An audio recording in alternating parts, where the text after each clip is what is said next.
going to see a Super Bowl win. Like, my window is closing, Fred. Never know. I mean, it could happen.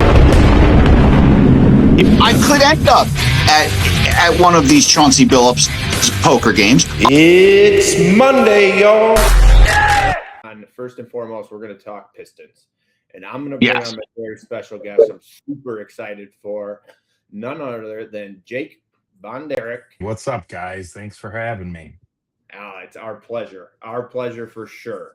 I'm glad I got an opportunity for both of you guys to meet. You guys have a lot in common. The only thing you don't have in common is the teams that you root for. You guys are both very, very diehard wrestling fans. Okay. Jake probably a little bit way more than Fred, but for the most part, we're talking. That's why we brought you on. It's an interesting week that we have coming up this week for the Pistons. But Jake, first and foremost, why you? Why are you the expert in Detroit on the Pistons? Man, look, I'm sure there's some people that can match the claim. I wouldn't say to fame because there is no fame, but it's been an obsession since I was like 7 years old, and it only got worse. People look back on the teal years as this terrible. It was a golden era watching Grant Hill, Terry Mills, Otis Thorpe, Lindsey Hunter, all those guys, but then finally seeing, it change and go to Ben Wallace to go into work, and man, just locked in more than anybody, while you were worrying about throwing footballs for the high school football team and, might have been having fun with the ladies. I was sitting there in math class, trying to figure out, is there a way we can get Hubert Davis or, Michael Finley on the Pistons, or what, who's the big center we can bring in? So, just an obsession, never looking away, even during some of the bad years. And I also think just being at so many games through the years and seeing it being in the arena, I think it, it adds to that a little bit. You're a little more in the know. That's fair. So what we did, we started last week, and I know you've listened to the show. We started where we let the people who follow our podcast come in and ask questions. So coming off of what you said, I think this is a perfect time to bring on, looks like caller Tom. Here's a few questions for Jake. Here we go. Number one, it's been almost 6 years since the Palace was demolished. What do you think Rope is up to? Number two, you can only pick one. Who is your favorite teal era Piston and why? Sheldon Campbell, 3 Mills, or Judd Bushler? Number three, given the opportunity, would you throw T-shirts with Tom Goris during halftime at the Pistons game? Also, it's Hooper's birthday. Thanks. That's caller Tom. That seems like caller Tom knows Jake very well. Obviously, caller Tom. So what do you have to say for the questions for caller Tom? Yeah, so it's been a long time now. Crazy to think that the Palace was demolished, that many years ago, and they haven't been playing there, in Auburn Hills for, God, 8 years now or whatever. But as far as this question about what is Rope up to, I assume, and we'll just keep that inside baseball, I assume that guy works for Enterprise Rent-A-Car, has a good job there. Next question, favorite teal era Piston. Well, he has it wrong. Eldon Campbell was not a teal era Piston, and I love Judd Bushler. Excited, he was probably on my free agents to get list at some point in time. Yeah. But it's Terry Mills. Why? I'm a bigger guy, and he was a role model. I had him and Bison Dele to look up to, and I mean Terry, and not that there wasn't stretch bigs back then, Bill Lambier, and but Terry Mills just ahead of his time. This big 6'10" guy just bombing threes, played multiple stints with the Pistons, former Mr. Basketball. I got mad love for Terry Mills. He'll always be one of my favorite guys. All right. And then let me ask you this. What's your favorite Piston memory of all time? All right, so I thought about this, right? We kind of talked briefly. Let's forget championships, right? Because, obviously. So I thought about one, and one just kept standing out. I'm going to throw a couple of honorable mentions. John Barry telling the crowd to go home when he hit the game-winning shot in 2002 in Washington. Unbelievable moment. The Chauncey shot versus the Nets game 5, aka the Scalabrini game. Ben Wallace spray painting out the 16, even though that's championship related. Just a cool moment. Rip checking out of the game, holding up the mask. Grant Hill double overtime game against the Lakers back in 2000, or excuse me, 97.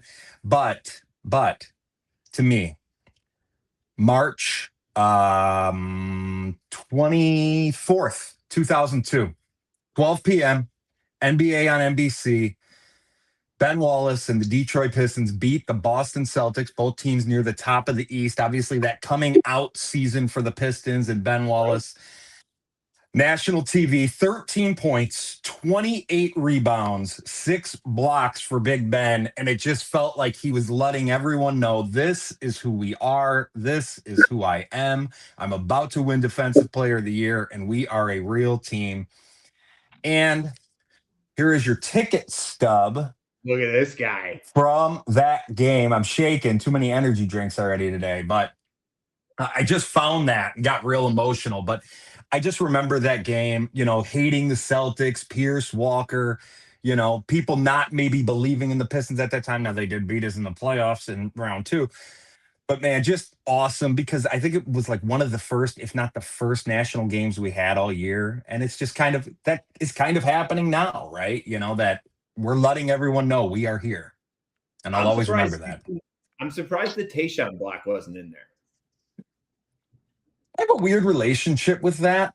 I think it's one of the most, Tayshaun is kind of the Brandon Inge of the Pistons. And as time went on, he's great, but just a little overrated. I mean, the play's unbelievable. No doubt about it. We'll celebrate it every May. But I don't know. It's unbelievable. It's huge. I don't know if it won us a championship. It got us closer to a championship, but I just have such a Ben is in my heart. That's the dude. And, just his coming out party like that on NBC, this guy that, highlighting a dude getting 28 rebounds and 6 blocks rather than, 45 points. It's amazing, heart and soul. Right. But let me ask you this. I mean, you talk about all the greats. Who's the most underrated Piston of all time? I thought about this.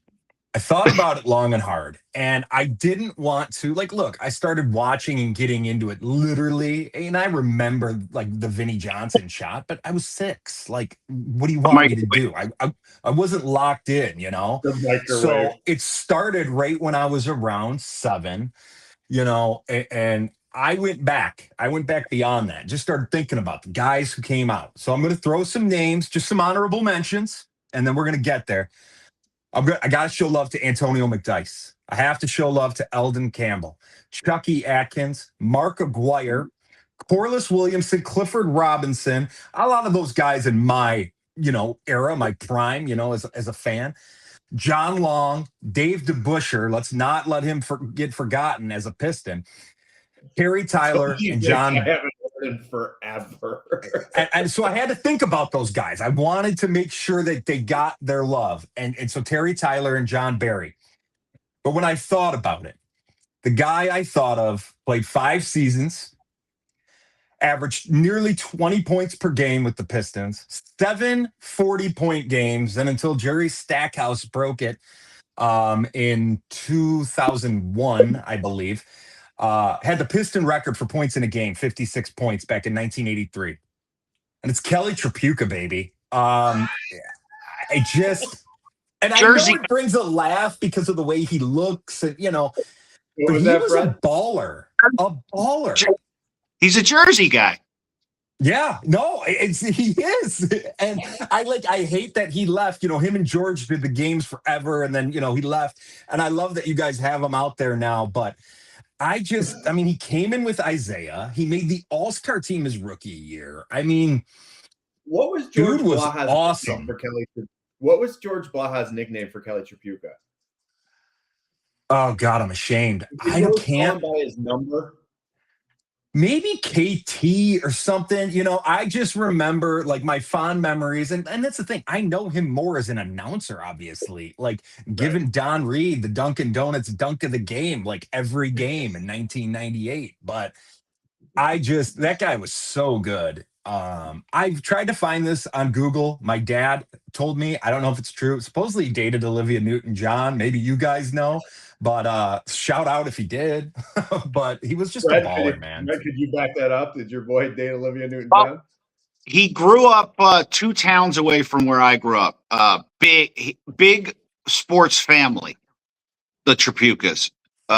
So I wouldn't put it past him if he dated Olivia Newton-John. I mean, he's a big deal in Bloomfield, New Jersey.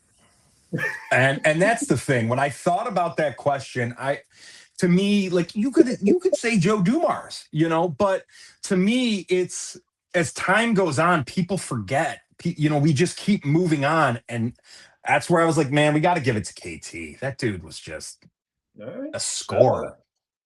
Well, moving on to this season, right? What do you think our chances are this year? One, to come out of the East, possibly win it all. Obviously, this week, you're going to probably talk about this week a little bit because this week is huge for us. Yeah. What do you think our chances are this year? And if it's not this year, what are we missing? So, a loaded question. We have to all admit that the Pistons, in a way, are playing with house money, right? I don't think most people expected them to be in the position that they're in right now. They're the favorites to come out of the East, and rightfully so. I mean, there might be some betting money on Cleveland, but I mean, they dominated the East all year. Obviously the Knicks series last year, people were predicting the Knicks to, make it to the finals, or the Cavs. But I mean, the Pistons are the clear favorite. Now, I think they can definitely make it to the finals. And I think part of that is because the East is weird. It's wonky this year, right? This whole Giannis thing, and he's always injured. And I didn't have them high up anyways. Cleveland kind of fell off a cliff. Now they're reshuffling the roster. The Knicks, you fire Tibbs, and now you're in this position where, I mean, anytime we're coming to town, and let the Knicks fans all tell you that it's only the regular season, and the Pistons, the regular season's their Super Bowl. Well, yeah, because the Knicks have such a wonderful playoff history over the last 50 some years. But the Pistons are the best team right now, with their depth, the coaching. Cade is, I mean, who's better than him in the East right now as a star? It was crazy. It was crazy. First game of the season, I went to the Celtics game with my son Christian, and he looked at me dead in the face and said, "I think Cade's going to win MVP." And I looked at him like he was crazy. And I think that, and I put a small bet in June on Cade to win MVP and the Pistons to come out of the East. And, there was caveats with that, right? The Boston situation with Jason Tatum being hurt, it made the door open for a team like the Pistons to be ready a little bit earlier than expected. And I guess the big thing is, what are they missing, right? So I think they're going to make it to the finals. I think in 7 games, they can be the best team in the East, and I think they've shown that. Getting to the finals, now you're talking about who would come out of the West. I would say it's between OKC, Denver, San Antonio. Is San Antonio ready? Can Victor play basketball consecutively for 6 weeks, right? For the Pistons, I think the hiccup, and I think we all know, it's a secondary ball handler, scorer, and the shooting. Playoffs. Yeah, I mean, playoffs are going to be different for Cade, and can they still make those decisions? Can Asar Thompson, be the cutter that we need him to be, with Duran, playing that off-brand 2-man game between them? Can Ron Holland hit the open jumper? Can Duncan Robinson stay on the floor? I think they have enough to get out of the East, and then I guess long-winded here, but when it comes to the West, I think we can compete with any of those teams in a 7-game series. And I think what we saw last year with the Pacers, Indy, is once you're in the finals, I mean, the Nuggets have injury issues, the Thunder have injury issues. Anything can happen in the finals. And the Pacers, if Tyrese Halliburton's leg doesn't explode in Game 7, they can win. They win that title, I think. And Right. I think the Pistons are right there. I think it's just going to be a situation thing. They got the guy, they got the infrastructure, and they got the size, which has become so important over the last 2 years in the NBA, last couple seasons. All right, Fred, before you get to your question, we actually have another caller that wanted to call in. I think this was actually perfect coming off of when you said, Fred, you'll hear. I'm so excited to be calling in to Jersey Fred and your agent Brad. You guys are one of my favorite things on Monday morning, being able to check in and listen to what you guys have to talk about sport-wise and just all the other BS that you guys talk about. I'm just not sure about the guy that you have on this week. He has a lot to say. He rambles. He just goes on, and you guys can't even get anything in. So cut to the chase. Jake is the worst. The palace of Jake. Let's get to it. Talk about the things that people care about and shut up. Okay. Not really a question. Commentary on me, but I deal with it on the daily from her. So we're. So Fred, that is Jake's wife, and she's the one that gets to listen to Jake talk about the Pistons all the time. So she knows the hot buttons. She knew we were going to get into a situation where Jake got a little long-winded. So I figured that would be the perfect scenario to bring that up. So, speaking of the West, you got a big week this week. How do you feel about this week with what is it? Spurs, OKC, Cleveland, I believe the Magic. Yeah. And then I think it goes on the road, Cleveland and Spurs right next week as well. So yeah, it's look, Isaiah Stewart got a good fair shake on the 7 games. That's where I thought it would probably land. I think people overreact a little bit to what happened. Without getting into it, I think we were all happy to see him throw some punches at Miles Bridges, and we'll leave it there. But of course, it's that 7-game stretch. It's the toughest stretch of the season for the Pistons on paper, right? Going into tonight, Spurs 8 in a row. It's going to be fun. It's going to be electric. I'm not going to be there, I don't think, but I'm looking forward to it. It's just going to be fun to see both those guys go at each other. In it, not head to head between Cade and Wemby, but just seeing Wemby with this team, the Spurs have just been such an awesome story. But what the Pistons have shown us is next man up, always ready, B-ball Paul. The jersey's been in the cart for about 2 months now. I don't know why I'm holding back on pulling the trigger, but that's going to be the matchup of the week with OKC coming to town. It's just not OKC. Sounds like we're not going to see Shea. Sounds like we're not going to see Jalen Williams, which is the big thing for OKC with throwing those punches at them this year. Jalen Williams has not been Jalen Williams, and he probably won't be Jalen Williams till next year. AJ Mitchell out for them. Probably Caruso doesn't play. So it'll be fun. The game will have juice, but it's not the same juice. So that'll be a little.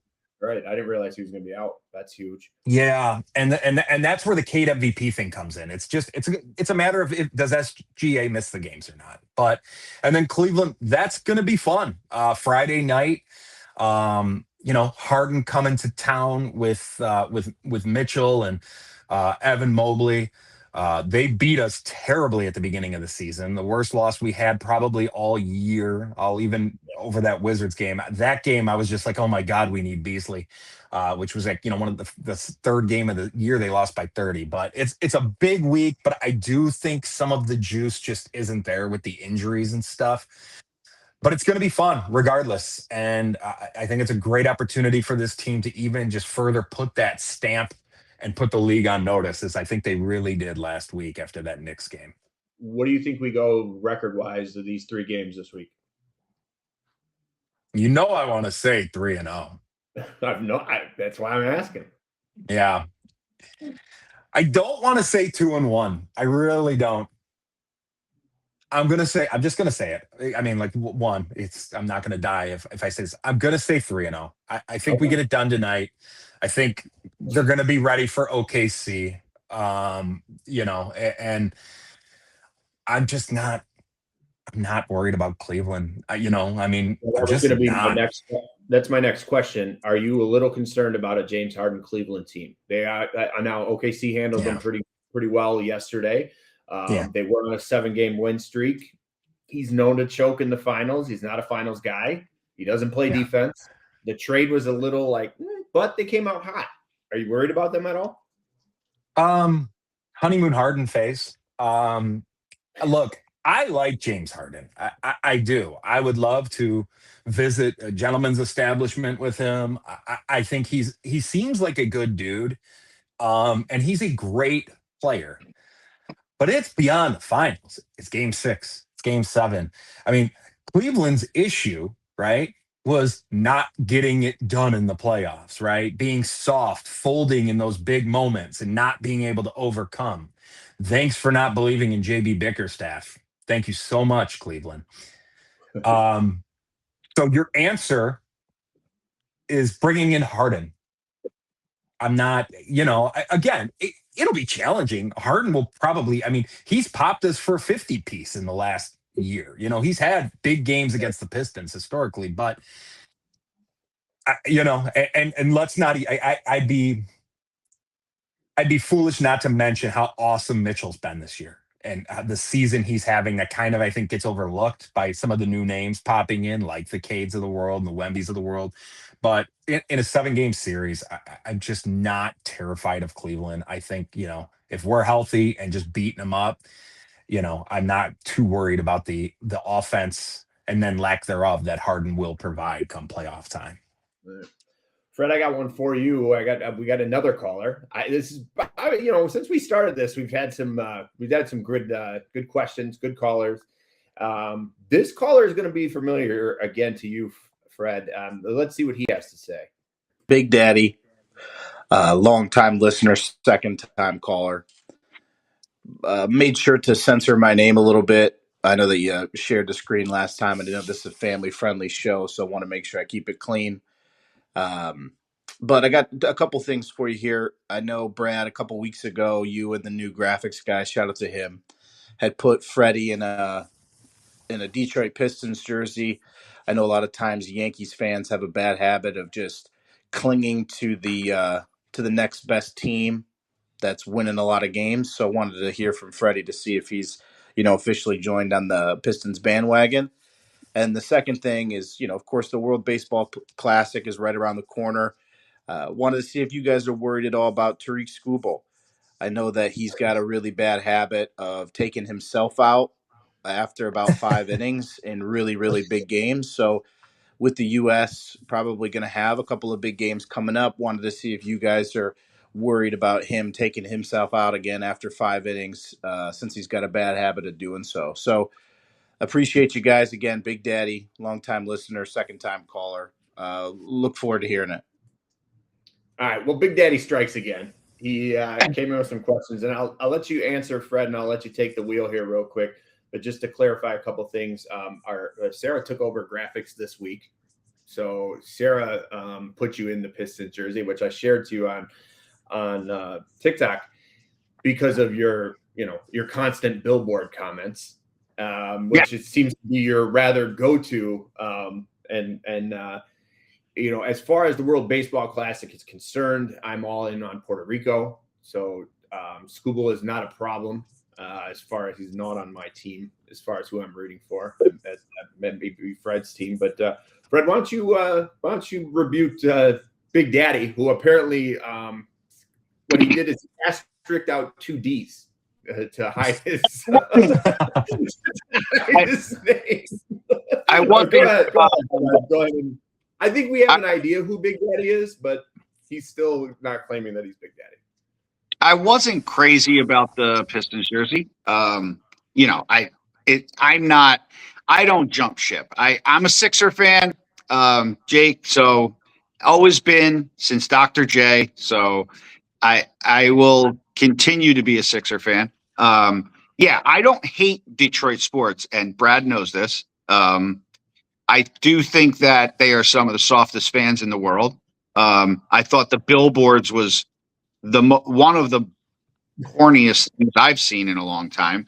And I'm sorry that you have to drive by that shit. But I think that the likelihood of their season ends with corny billboards on the side of 75 this year again. But that's just my personal opinion. And it means nothing. But I do cheer for Detroit sports. Brad knows this. I probably watch more Tiger games than most Tiger fans, and Lions games. But yeah, I wasn't crazy about the Piston jersey. I don't hate the Pistons. I think the Pistons are a really good team. I think they have a really good shot this year. Especially after like last year, like you're saying with the Pacers thing. It's like now there is no clear favorite to come. I mean, I guess the West, like, you know, with the Spurs and Joker and Shaw, it's like, yeah, but like in the East, I wouldn't be surprised at a Boston team this year. I mean, the Pistons would really have to choke to not come out of the final, to not get to the finals. I feel like that. It's their game. It's their, you know, they control their own destiny, kind of. I mean, I guess anyone controls their own destiny in the playoffs. But I feel like this is the year for the Pistons to get to the finals. And if they don't, it's a choke job. I'm going to go ahead. Jake, I'm going to let you go. First off, Jake, I want you to comment on the billboard, because you and I had a conversation in regards to the billboard and what your feeling is on the billboard situation. And then I want you to go ahead. What billboard was it specifically? So it was the flopper. I think it was the Knicks flopper one was definite. That definitely is cornier than the I checked in billboard. Yeah. From the Lions. I think the flopper one, I think personally it was done by a Knick fan, to be honest, because it totally backfired. So like, I mean, yeah, what do you think about driving around and seeing that? Are you like, fuck yeah, nice? You see that, honey? No. You see that, honey? Hey, Don, So, check out this one. I didn't even, and maybe I just forgot, I didn't even know that they had that billboard about Brunson. I think it's all in fun. I hate bitching about the refs. I hate when you're sitting in the crowd at these games. I don't like cursing at the game when they're chanting F you Brunson. I think that's gross. Grow up. You're not at ECW in Philadelphia in 1999. Like, chill out. Let's have a little class. I think Brunson flops. I think it's fine to have some good-natured fun, but I don't like the whining stuff and like the Detroit versus everybody. I understand taking that mentality. I think we are a little bit hot take-ish maybe by saying this. I don't even like that term, but I think we are a little bit whiny. And I try not to get on board with that. You know, there's people still mad about the Calvin Johnson catch from 16 years ago or whatever. I just, you know, the Pistons lost that series last year. Ultimately, and you know, you can agree or disagree, they were young and they win that series if Isaiah Stewart plays. And so I think that really would have made the difference, because Towns would not have been the Towns he was. But again, the Knicks were great. They had an awesome season, and the Pistons took those lumps. But yeah, as far as the billboard stuff, blah. Like, have fun with it. But I'm more with you than not, Fred. Would you think we would have won the series last year if Beasley wasn't on the take to pay his barber? Oh boy. I do not.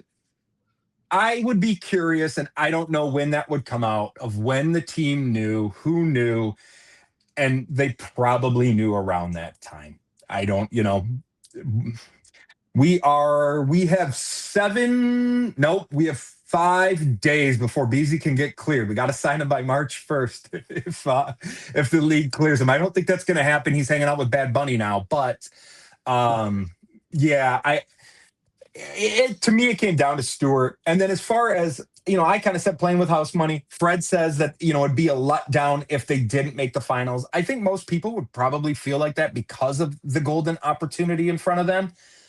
But man, you have to be realistic. If this team, who 2 years ago lost 28 games in a row and had me talking to my therapist about the Pistons every session, if 2 years later they lose in the conference finals, like, it's a great season.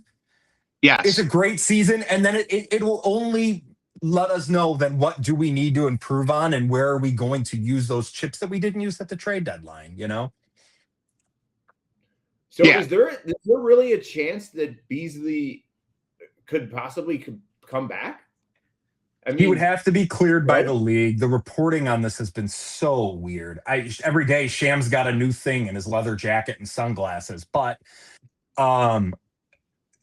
he has to, in order to be on a playoff roster, you have to be signed by the first. And obviously nobody's touching him until he's cleared. So, I mean, I doubt it's happening in 5 days. And I think him signing in Puerto Rico let us know that it's on hold. But that barber was probably pretty happy when he saw that story. I would agree. Agree.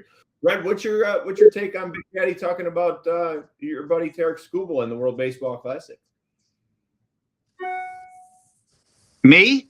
Yeah. Big Daddy asked you, "Are you worried about?" I think he was targeting that towards Detroit Tiger fans. World Baseball Classic. Like, you think that's yeah, I'm not worried about Skubal, and if he gave us 5 innings, that's still fine. I'm fine with Scoobs. I think that the most important thing about Skubal is Detroit Tiger fans enjoying his last season with the Tigers. I do think you are correct. And I hope that I do hope that they hold on. And then if they're not in a position to win the division in July, then you drop them at the deadline and get something for them. But it just seems like with the other moves that were made, I think that they're looking to this. This is it. Like, I think this is it for the Tigers. I think this is their year that they're trying. They're trying this year. This is it. So you're saying because we picked up Verlander, now we're trying? No. I'm talking about other guys. I'm talking about re-signing Torres. I'm talking about holding on to Skubal. I'm not saying no. I'm saying I don't mean just trying. They're holding on to Skubal to make a run. All right, we'll talk. I want to talk about baseball when we get a little bit closer. Obviously, we all know who Big Daddy is. We know Big Daddy's a Red Sox fan. I don't know what he's trying to hide behind. So once we get in a little bit closer, I want to bring him back on and talk a little bit more. Normally we let our guests go, but Jake said he's got time. So I figured. No, I gotta go. Unfortunately, I want to stick around. I've got to go if you know what that means. I'm on the clock now. I gotta jump back on. Was State's not paying for this? No. No. I do have to jet, but I'm so sorry. I've had a blast, but we appreciate you coming on, Jake. And once we get closer to the playoffs, we're going to have you back on. We'll do a recap once the playoffs start and kind of get an idea. But let's hope for that 3-0 this week. Thanks, Jake. Absolutely. Don't sleep on WrestleMania season. I'm ready. Thanks, guys. Yeah. Take it easy. All right. Take care, buddy.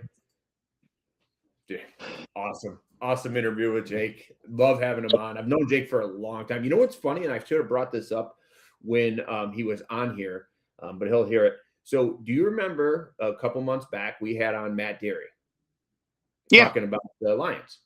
Matt Deary actually married Jake and his wife. Interesting.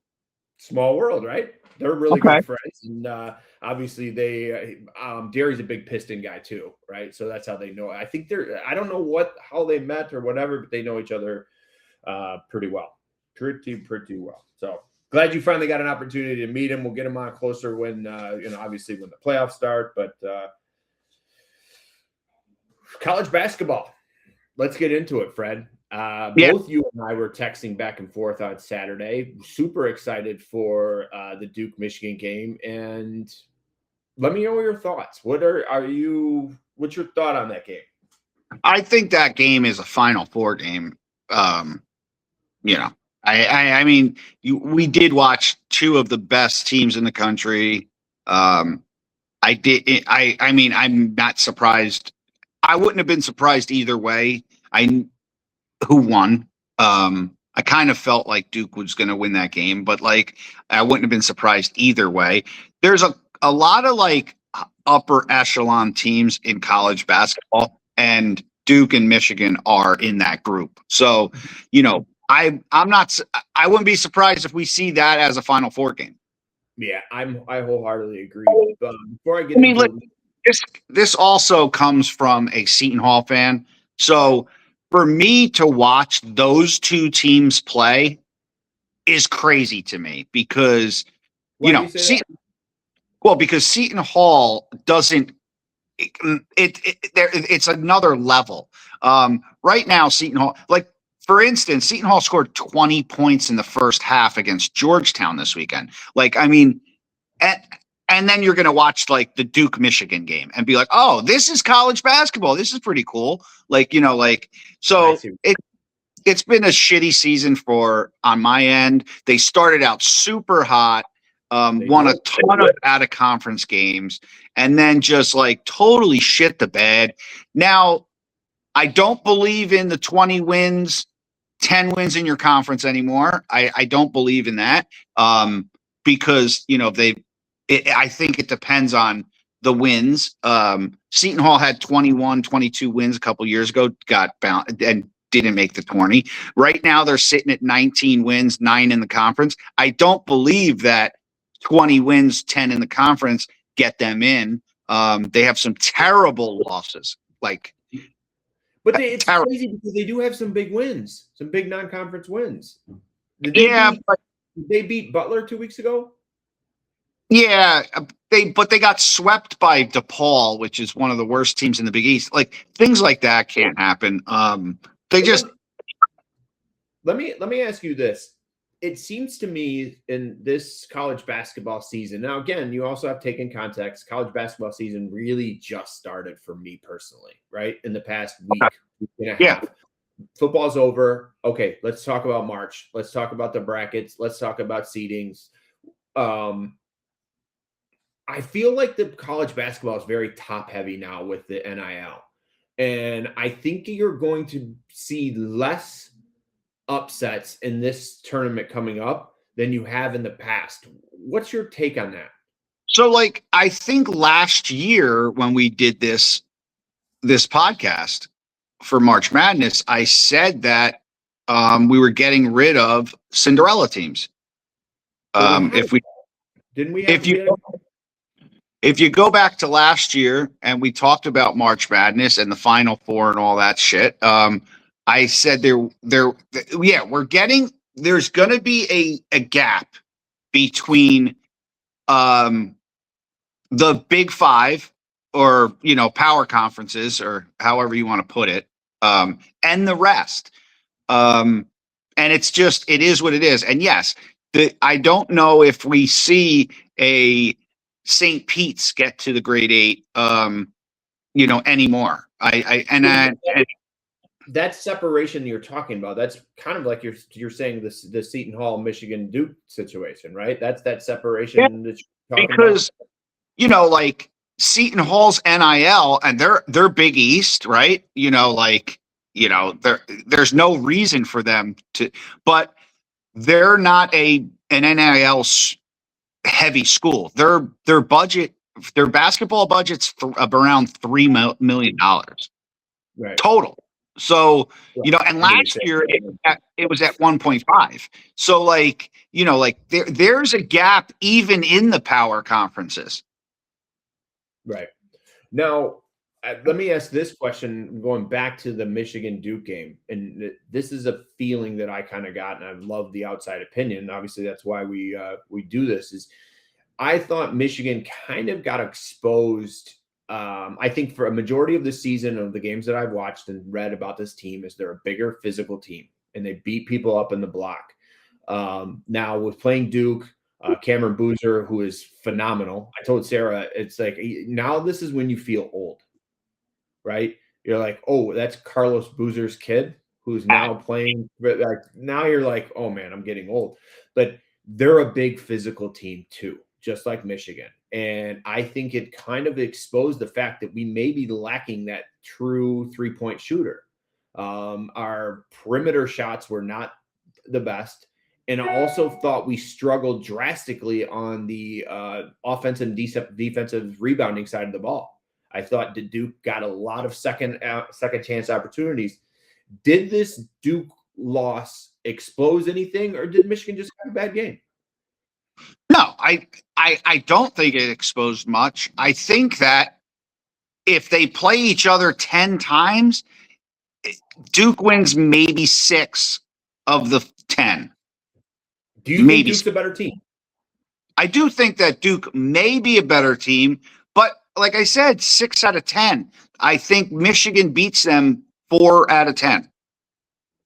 And as we all know, and it's the beauty of this. I don't think that Michigan was really exposed. I think their biggest. I mean, Wisconsin's playing well. I'm talking about Big Ten. Wisconsin's playing well. Nebraska's playing well. I would never count out State. So, like, the Big Ten tournament's going to be very interesting.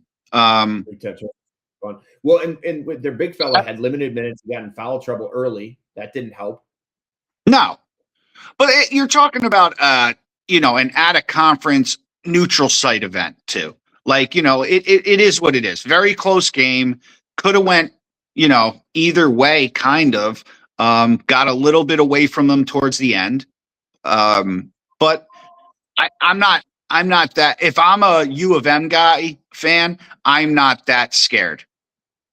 Well, then, but again, too, the beautiful thing of March Madness is it's one game, right? A shooter can get hot, a team can get hot at the right time. So to your point, 6 out of, beating Michigan, or beating Duke, getting beat by Duke 6 out of 10 times, that chance, that percentage is high. Like for, like I said, somebody catches hot, they get, they start to run with it. And that's what I'm saying. So why, if it works so well like that, one game, why can't I change the NFL, Fred, or the NHL? Why can't I change the NHL? Why can't I change the format to one game?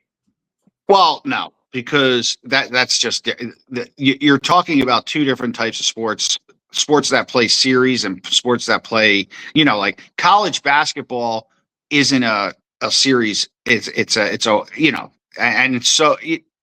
just not the same. You can't have a one and done in basketball. Now, I don't even like the 7, 8, 9, 10 bullshit, like in the NBA. Like 7 plays 8, and the winner of that is the 7, and then 9 and 10, and fucking come on, give me a break with that. Like, and I understand you can't do much of a series because then that prolongs it. Same thing with the wild card in the, in baseball, which is terrible too, just because guys are sitting for a week. It's almost better to play in the wild card. Right. Yeah. To keep fresh. If you're hot, if you're not, but I can't see, I don't think that would be a hockey and basketball also are and baseball, very, like you can't have a one game playoff unless it's neutral site. I might be able to get on board with something like that. Like, about that. What's that? But why did I said that's a good point. I didn't think about that, the neutral site situation. That makes sense. I don't know why, but I was so into Olympic hockey and I sent you a text and I said I don't understand why I'm so into it compared to the NHL. And then I was like, the only logical explanation was, well, it's every game's a game 7. Yeah, I mean, that's the Olympic format. It's fantastic. Last But game was yesterday morning's game. What did you? Oh, why don't you share with us? So 7. So it 4 was o'clock in the morning. 5:10. 5:10 start for you. Yes. How much of the game did you watch? So I had a baseball game yesterday. Second game of the year. It's canceled because of field conditions. I'm not in the group chat. Who would think about putting the new guy in the group chat? So I get up at 7:30. I go to the field. No one's there. I call. I text, my contact, and I head back home. I get back home. Mary says to me, "Did you go online?" I said, "No." She goes, "Okay, don't." I said, "No, I'm just going to put it on Peacock and watch it." Right. So I watched the first period, of the game. And then, now you have to understand, now it's like 10-ish a.m. here, Okay. which is 1 p.m. your time. Right. Now I'm getting crazy text messages. And I click on these? What's that? Are you avoiding these text messages? No, well, kind of. Like, I was going to try to. And then the one I open up is one of my buddy's bet slip. And I'm like, okay. So I was like, and I just said to Mary, I said, so they won in overtime. I'm like, I'll watch the game, but because it was a 5-10 game. Now, if I knew we were going to be canceled, I would have got up at 5, watched the game, and then went back to sleep. But my thing was, I'm going to get up 7:30. I'm just going to go to the game, come home, put Peacock on, and keep it moving. It's hard to stay in the bubble with a game of that magnitude. It's impossible. Yeah, it's like trying to stay in the bubble in the Super Bowl. It's funny. It's funny you said that too. So regardless of the text messaging, right around 10 o'clock, after I watched the first period, right around 10 o'clock, I put on the Yankee game. Yankees 10 a.m. start. The announcers said it on the game. So you can't even get away with it. You can't get away from it. So yeah, I mean, now the game itself, great game, awesome game. Both. That first goal by the U.S. was phenomenal. The way the dude passed the puck to himself and scored was flipped it in the air. Yeah.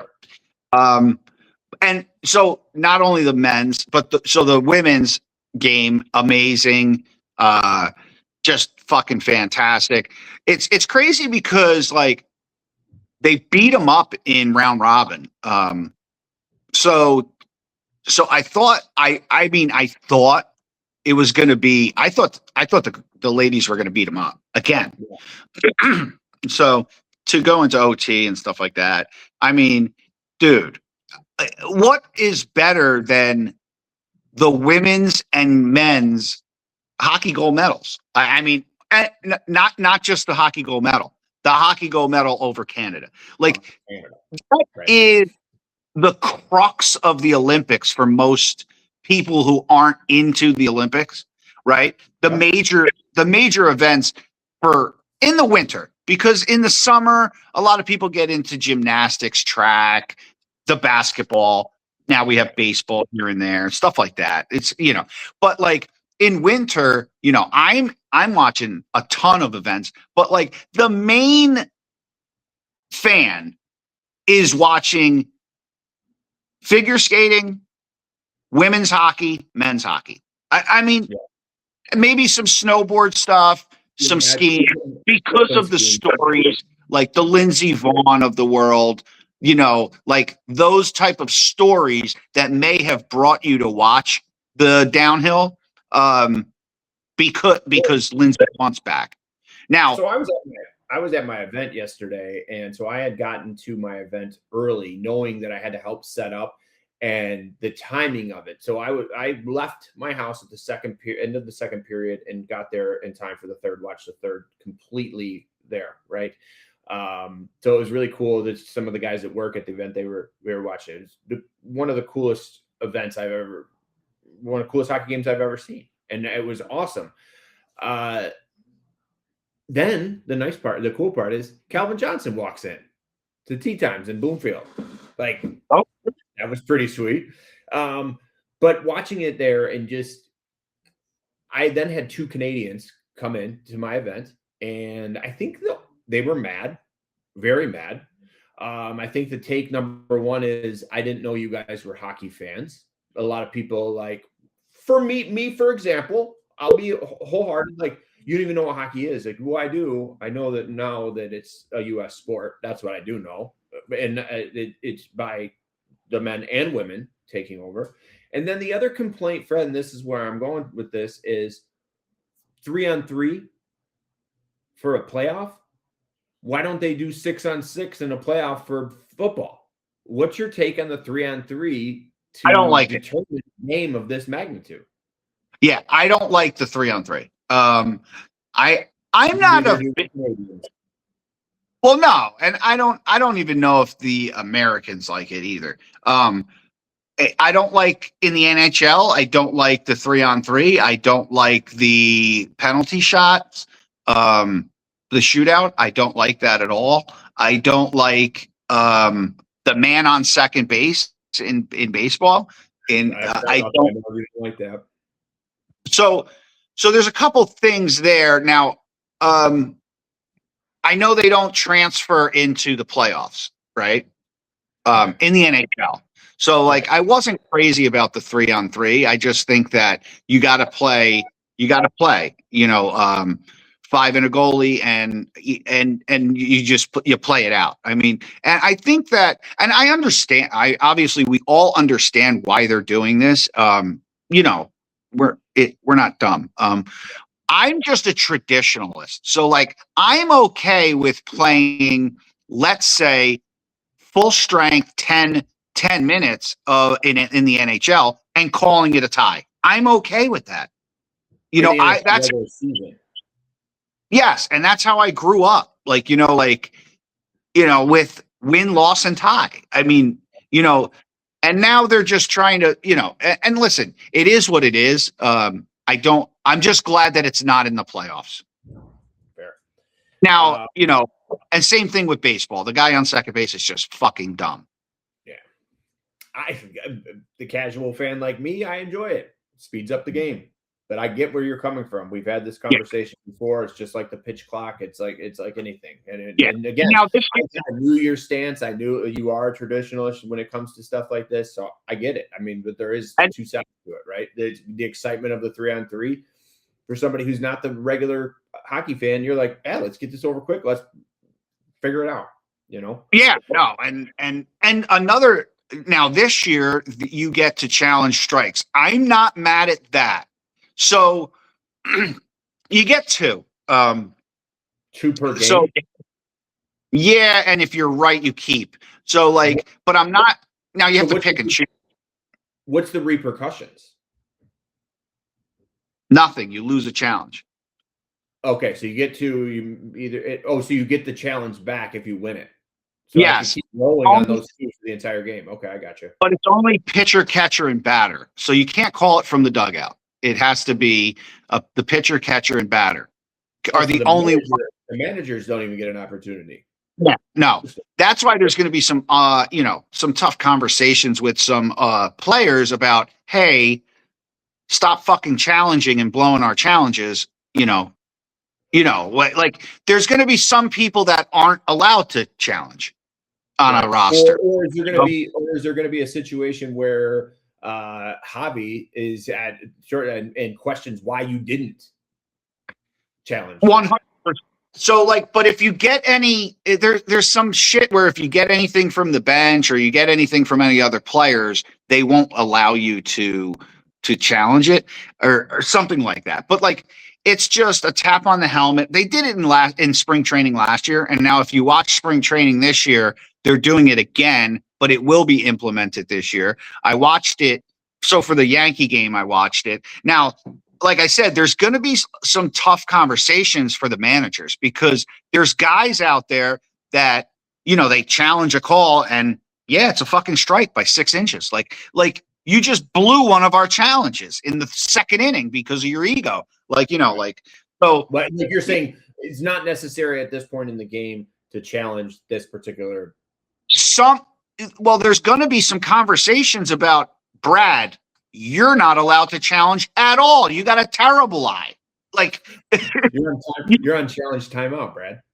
Well, you're going to use one of our challenges. I guess as the season goes on, you're going to get numbers on this. You're going to get percentages of which players, are, and then you get into those conversations where you say something like, hey, listen, Brad can use a fucking challenge in the first inning or the ninth. I don't give a shit. He's 70%. So it'll be interesting. Just because, Brad, in baseball, you can challenge everything, but you can't challenge what the essence of the root of the game, the pitch of the game that controls the entire game. You can't do anything about that, but then you can question every other call. It's crazy to me. Balls and strikes build the game, right? It builds the at bat and the situations, and then it's like, oh yeah, no, you can't, and you get kicked out of the game if you argue balls and strikes, like in the MLB. So it's like, give me a fucking break. Yeah.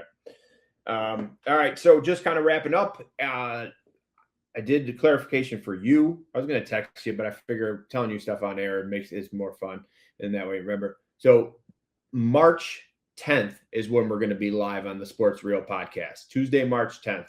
Put it in your calendar. I'll put it in. We're going to be live on YouTube with the Sports Real guys. So I'm looking forward to that. Like I said, Fred, I don't know if they're ready for Jersey Fred. We'll see. You know what I mean? Like, remember, are they? Yeah, I'm assuming they're going to be all over the Pistons. I would assume that would be. I'll get a little clarification, but I think we're going to be a pretty heavy Piston by the time March 10th comes around. Some U of M State basketball. Right, they're big U of M State basketball guys. Maybe a little baseball. I know one of the guys has a high school pitcher, his son, and that apparently does pretty well up in the Lapeer area. So March 10th, mark your calendars. We're going to be on there. Yep. Just wrapping up, Fred. What'd you watch this week, man? Anything good? So I watched 56 Days on Prime. Tell me about it. I have not heard of it. It's like a psychological thriller. Very over the top sex scenes, which is like, I'm on it. It's exhausting sometimes. Like I get it, man. We all get it, man. It's like the forcing sex scenes into like now, I'm going to say that, do we have kids watching this show? Probably not. But it's like, I mean, now it's just like, women are just getting eaten out. Now people are like taking it to another level. It's like, raw dogging in the alleyway on the way home from work. There's people walking by. It's like, now we're like trying to push the envelope on sex. And it's just like, it kind of gets exhausting after a while where you're like, yeah, I get it. Like, so 56 Days is that's the name of the show? 56 Days? 56 Days. So, it's good. It's a bit of a thriller, psychological thriller. But that's interesting because the one I watched this week was called Watching You on Hulu. Okay. Now this one, again, a lot of sex in it, in whodunit thriller, very similar, but it was a lot. It was a lot. It was about a guy who was like watching all these people through cameras, and his explanation was like, "Well, there's social media. This is my version of social media."